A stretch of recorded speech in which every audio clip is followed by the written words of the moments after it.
जन्म देते ती आई असते आणि जीवनसाथी देते ती सासूबाई असते। संस्कार करते ती आई असते आणि संस्कार करणं शिकवते ती सासूबाई असते। मुलापेक्षा मुलीवर जास्त प्रेम करते आई, पण आपलाच मुलगा दुसऱ्या मुलीच्या हातात सोपवते ती मात्र सासूबाई। समंजस बनवते ती आई आणि शासन करून सुधरवते ती मात्र सासूबाई।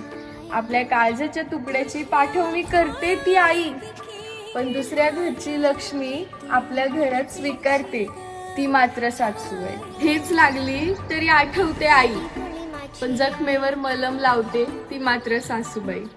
खरंय हो, सासू कधी आई होत नाही, पण ती आईपेक्षा कमी सुद्धा नाही। माझी आई सुखाची ग तू सावली, जीव वळून लावी माझे ग तू लाडूबा।